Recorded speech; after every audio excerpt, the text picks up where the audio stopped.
तारीख है 26 जुलाई की और ये तारीख इतिहास में दर्ज है। ये तारीख एक ऐसी तारीख है जो कोई भी इंसान भूल नहीं सकता, क्योंकि ये वो दिन है जिस दिन हमारे देश के जवानों ने अपना खून बहा था हमारी सुरक्षा के लिए। और अगर हम कभी भी इतिहास पढ़ेंगे तो इतिहास के पन्नों में आपको कारगिल का नाम लिखा हुआ जरूर देखने को मिलता है। तो आज है आपका कारगिल विजय दिवस, क्योंकि इंडिया के द्वारा चलाया गया था ऑपरेशन विजय, इसी के नाम से आपको विजय दिवस देखने को मिलता है। और ये विजय दिवस मनाया जाता है 26 जुलाई को। तो आइए जरा बात कर लेते हैं कि यहाँ पर ये दिवस जो मना रहे हैं हम क्यों मनाते हैं, क्या इसका रीजन था, क्यों आपको ये वॉर देखने को मिली, और इससे जुड़े हुए कुछ फटाफट से सवाल भी देख लेंगे। चलिए आइए, तो सबसे पहले हम बात करना शुरू करेंगे कारगिल के बारे में। तो ये जो कारगिल नाम की जगह है ना, ये जो कारगिल लोकेशन हम अक्सर सुनते रहते हैं, ये आपको कहाँ मिलेगी? ये आपको मिलेगी लद्दाख के अंदर।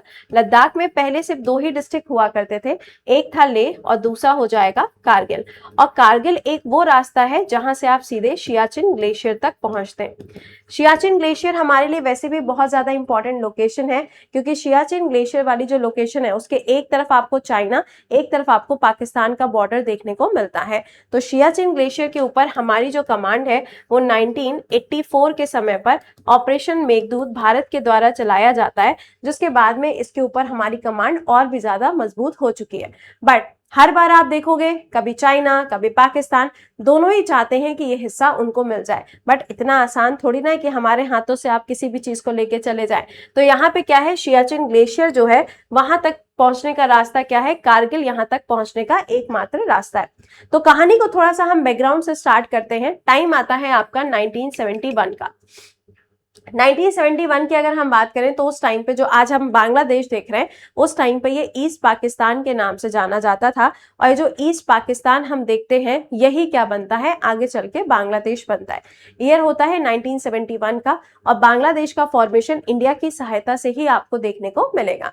1971 के बाद आप देखोगे तो पाकिस्तान के साथ में हमारे कॉन्फ्लिक्ट तो रहे हैं, काफी सारे विवाद वगैरह तो रहे हैं, बॉर्डर को लेकर डिस्प्यूट्स वगैरह भी हुए, बट कभी भी ऐसी नौबत नहीं आई कि इतना बड़ा वॉर आपको देखने को मिले जो आपको 1999 में देखने को मिला। तो फिर एक्चुअल में कारण क्या था, रीजन क्या था? तो आप देखोगे तो ये जो समय चला आ रहा था, यानी कि धीरे धीरे करके 1998 का समय आता है। 1998 में अटल बिहारी वाजपेयी जी आपको as a PM of India देखने को मिलेंगे, और इनके द्वारा दोबारा से जो न्यूक्लियर टेस्ट है पोखरण के अंदर, इसको कंडक्ट किया जाता है। अपने यहाँ पे सबसे पहला जो न्यूक्लियर टेस्ट होता है वो इंदिरा गांधी जी के समय पर होगा, बट जो सेकेंड वाला न्यूक्लियर टेस्ट होता है वो अटल बिहारी वाजपेयी जी के समय पर होता है। तो 1998 में न्यूक्लियर टेस्ट होने के बाद में 1999 में अटल बिहारी वाजपेयी जी की जो यात्रा है वो आपको पाकिस्तान के अंदर देखने को मिलती है। जब अटल बिहारी वाजपेयी जी पाकिस्तान के अंदर जाते हैं तो इंडिया और पाकिस्तान के रिश्तों को मजबूत करना और इनको बेहतर करना सबसे इंपॉर्टेंट ऑब्जेक्टिव था, जिसके लिए लाहौर एग्रीमेंट को भी साइन किया जाता है। लाहौर एग्रीमेंट जो साइन होता है उसमें आप देखेंगे तो बस सर्विस की भी शुरुआत की जाती है कि दोनों देशों के बीच में बस सर्विस चलाई जाएगी। आपने देखा होगा अभी जब ऑपरेशन सिंदूर हुआ था अगेन इंडिया पाकिस्तान के बीच में, तो आपने एक नाम सुना होगा करतारपुर कॉरिडोर का। ये जो करतारपुर कॉरिडोर है ना, इसको एक फ्रेंडली कॉरिडोर के रूप में 2019 में बनाया गया था। इसको ओपन भी किया गया था इंडिया और पाकिस्तान के लिए, बट फिर वही बात, ऑपरेशन सिंदूर हुआ तो फिर इसको बंद कर दिया गया। उसी तरीके से उस टाइम पे बस सर्विस जो है उसकी भी शुरुआत की जाती है। नाउ द पॉइंट इज कि ये पूरा युद्ध शुरू क्यों हुआ, ऐसा क्या हो गया था? तो इंडिया की तरफ से जब प्रधानमंत्री जाते हैं पाकिस्तान के अंदर, उधर नवाज शरीफ जी होते हैं। नवाज शरीफ जी जो है वो प्रधानमंत्री थे उस टाइम के, और पाकिस्तान की जो सेना थी, जो मिलिट्री थी, उसके जो चीफ थे वो थे मुशर्रफ। मुशर्रफ जी का भी नाम आपने सुना होगा। तो होता क्या है कि जब इंडिया और पाकिस्तान इन दोनों के बीच में जब मुलाकात होती है तो रिश्तों को बेहतर करना है, लेकिन उसी समय पर क्या होता है, मुशर्रफ जो है, परवेज मुशर्रफ, ये 5000 से ज्यादा जो सैनिक हैं वो इंडिया के बॉर्डर को क्रॉस करा के कहां पे, इंडिया के अंदर भेज देते हैं। यही जो क्रॉस बॉर्डर इनफिल्ट्रेशन आपको देखने को मिलता है, इसी वजह से ये पूरा युद्ध की शुरुआत आपको देखने को मिलेगी।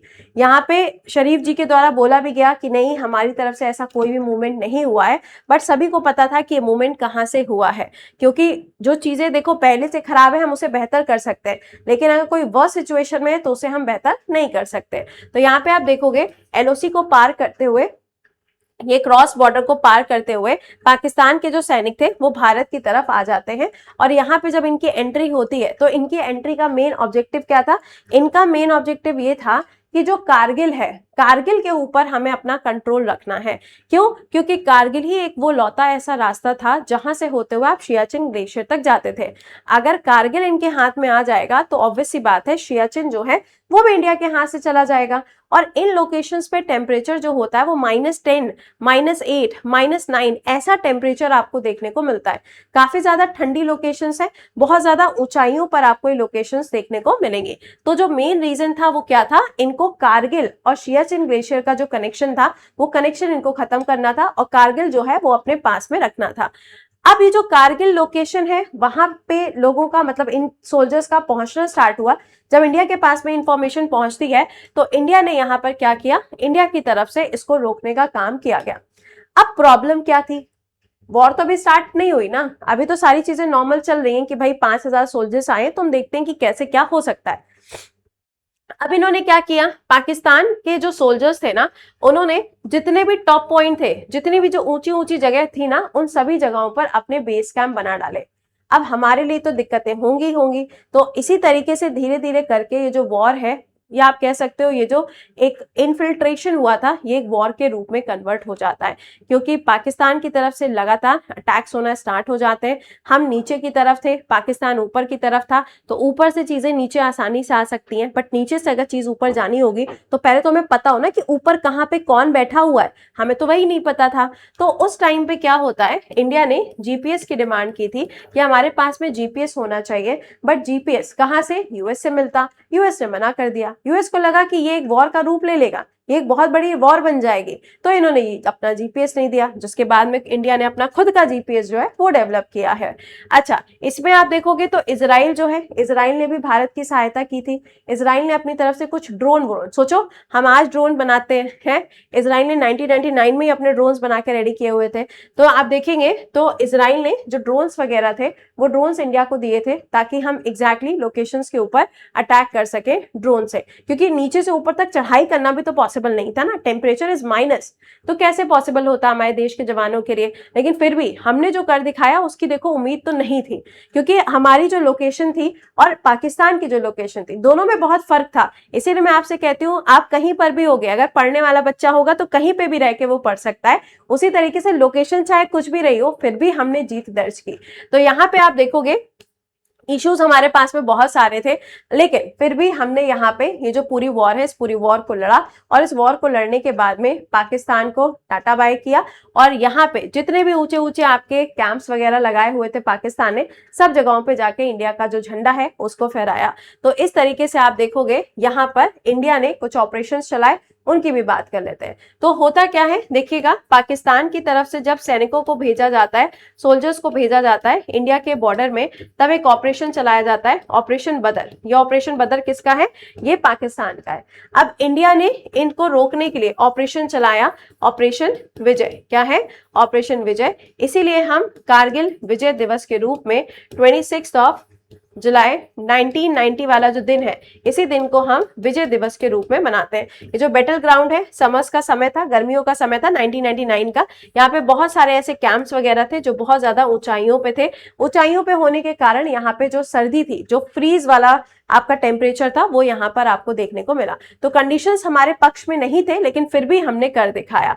तो यहाँ से आप देखोगे ये पूरा एरिया आपको दिखाई दे रहा है। जुलाई 1999 में Indian soldiers had successfully recaptured the most of the, यानी कि जो मैक्सिमम जगह थी जहां पे इन्होंने अपने कैंप बनाए थे, उन सभी जगहों को एक बार फिर से रिकैप्चर किया, अपने पास में किया, और उसके बाद में यहाँ पे ये जो पूरा आपका वॉर है, ये वॉर खत्म होता है। तो ये जो कॉन्फ्लिक्ट था, इस कॉन्फ्लिक्ट के अंदर हमारे देश के भी जो जवान हैं वो भी शहीद हुए, और उधर हम पाकिस्तान की बात करें तो उनके भी जवान शहीद हुए, जिसके साथ में जो पूरी वॉर है, ये वॉर आज भी हम जानते हैं और अपने देश के जवानों को सैल्यूट करते हैं। इसमें आप देखोगे तो सिर्फ हमारी इंडियन आर्मी ही नहीं थी, इसमें इंडियन आर्मी के साथ साथ हमारा इंडियन एयर फोर्सेस भी इंक्लूड होता है। अभी देखो एक वेब सीरीज आई होगी सफेद चादर, तो ऑपरेशन सफेद चादर जो है ना, ये हमारी सेना के द्वारा, हमारी जो आर्मी है उसके द्वारा नहीं, बल्कि हमारे एयर फोर्स का ऑपरेशन था जो चलाया गया था, जिसमें मिग वगैरह का इस्तेमाल इस्तेमाल भी किया गया था। तो ये ऑपरेशन भी आपके लिए इंपॉर्टेंट है। ये जो वेब सीरीज आई है उसमें भी आप देखोगे तो उसमें भी ये सब चीजें दिखाई गई हैं, ठीक है। चलिए, अब इसका मतलब ये नहीं है कि आप पूरा टाइम वेब सीरीज देखने में निकाल दो। आइए अब इसके बेसिस पे कुछ क्वेश्चंस देख लेते हैं। पहला सवाल, कहा जा रहा है कि कारगिल की जो वॉर होती है कब होती है, तो ये 1999 में होगी। कारगिल विजय दिवस जो है ये यहाँ पे किस चीज को कॉमरेट किया जाता है, तो ये जो विक्ट्री हमारी होती है 1999 में कारगिल के ऊपर, तो इसी को हम यहाँ पे याद करते हैं। अगला, एयरफोर्स के द्वारा यहाँ पर एक ऑपरेशन चलाया जाता है जिसमें पाकिस्तान के जो अलग अलग कैंप्स है उनको हटाने का या उनको पर अटैक किया जाता है, दैट इज ऑपरेशन सफेद चादर या सफेद सागर, ठीक है। आप देखो, मतलब ऐसे करके आप देखोगे ना तो आपको मिल जाएंगे बहुत सारे छोटे छोटे से आपको जैसे डॉक्यूमेंट्रीज भी आपको मिलेंगे, ठीक है। तो सफेद सागर, आगे आइएगा। कारगिल एंड स्कोडा ये प्लेसेस हैं या फिर आप कह सकते हैं रूट है, इसको कब बंद किया गया, तो वैसे देखो आप इसको जब गूगल करके देखोगे ना तो आपको मिलेगा कि 1947 से लेके 48 के बीच में इसको बंद कर दिया जाता है, बट ये इफेक्टिव कब होता है, 49 से इफेक्टिव होता है।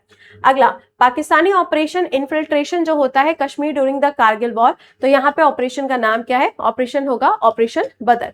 अगला सवाल, कारगिल वॉर जो है ये किसके, इसका जो मेमोरियल है वो आपको कहाँ देखने को मिलेगा, तो मैंने इसकी कुछ पिक्चर्स भी आपको कई बार दिखाई है, आई डोंट नो आपको याद है कि नहीं याद है, तो ये आपको कहाँ मिलेगा, टाइगर हिल लद्दाख के अंदर आपको ये देखने को मिलता है मेमोरियल। अगला, how many soldiers died during the Kargil war, तो देखो संख्या सब जगहों पर अलग अलग देखने को मिलेगी, लेकिन हमारे देश का एक जवान भी शहीद होता है तो तकलीफ बराबर से होती है ना। तो यहाँ पे जो फिगर्स दिए गए हैं वो आपके 500 के ऊपर के दिए गए। अगला, प्राइम मिनिस्टर ऑफ पाकिस्तान कौन आपको देखने को मिलेंगे कारगिल वॉर के समय पर, तो ये आपको नवाज शरीफ देखने को मिलेंगे। अगला, हाईएस्ट गैलेंट्री ऑनर कौन सा दिया जाता है भारत के अंदर, तो ये आपका परमवीर चक्र हो जाएगा। अगला, what is the dedicate spoken by the people of the Kargil, कौन सा हो जाएगा, तो यहाँ पे आप देखोगे बाल्टीपुरगी भाषा जो है ये आपको देखने को मिलती है। अगला, कारगिल विजय दिवस जो है इसको ऑनर किया जाता है, किसको डेडिकेटेड है, तो ऑब्वियस सी बात है हमारे आर्म फोर्सेस को डेडिकेटेड है। नेक्स्ट, कारगिल वॉर जो है 1999 की, इसमें सबसे इंपॉर्टेंट रोल किसने प्ले किया, तो जो एलओसी है लाइन ऑफ कंट्रोल, एक है लाइन ऑफ एक्चुअल कंट्रोल, वो चाइना वाला बॉर्डर आपको मिलेगा। अगला, इनमें से कौन सा ऐसा रीजन है कारगिल सेक्टर का जो कि आपको एक फोकल पॉइंट के रूप में देखने को मिलता है ड्यूरिंग द वॉर ऑफ 1999, तो कौन सी लोकेशन हो जाएगी, ये आपका होगा लद्दाख रीजन, क्योंकि कारगिल किस में आता है, लद्दाख रीजन के अंदर आता है। अगला, who capture the point 4875 in Kargil war, ये पॉइंट जो है अक्सर पेपर में पूछा जाता है। आपने मूवी देखी होगी सिद्धार्थ वाली, है ना, सिद्धार्थ एंड कियारा अडवाणी वाली, तो उसमें भी आपने देखा होगा, तो ये वही वाला नाम है विक्रम बत्रा, ठीक है। तो ये मैंने आपको यहाँ पे सारे क्वेश्चंस जो बन सकते थे वो बता दिया। इस दिवस को मैंने आपके साथ में एक बार फिर से याद कर लिया, है ना। और इसके अलावा आपकी करंट अफेयर्स की मैगजीन अवेलेबल है, और आपका जो यहाँ पे हिंदी वाली मैगजीन है करंट अफेयर्स की, ये भी आ चुकी है, इसको आप फ्लिपकार्ट पे चेकआउट कर सकते हैं, दोनों ही अवेलेबल है। बाकी क्लासेस के लिए आप ज्वाइन कर सकते हो टेलीग्राम, जहाँ पे आपको रेगुलर क्लासेस मिलते हैं, ठीक है। तो ये तो था अपना आज का सेशन। 26 तारीख है, विजय दिवस है, तो आप सभी लोगों को ये जो विजय दिवस हम सेलिब्रेट करते हैं ना, ये एक याद है, उनको ट्रिब्यूट है, और हम ये याद करते हैं कि किस तरीके से उन्होंने अपनी बहादुरी दिखाते हुए इस पूरे युद्ध को जीता। क्योंकि मैंने आपको कंडीशंस बताई, क्या क्या कंडीशंस थी, कि ये बहुत मुश्किल था, बट फिर भी उस मुश्किल से उन्होंने जिस तरीके से अपना सोल्यूशन निकाला ना, बस ऐसे ही सोल्यूशन आपको भी जिंदगी में निकालना है। तो चलिए फिर मिलते हैं आपसे कल सुबह 7 बजे करंट अफेयर्स के लाइव सेशन में। Till then bye bye and take care to all.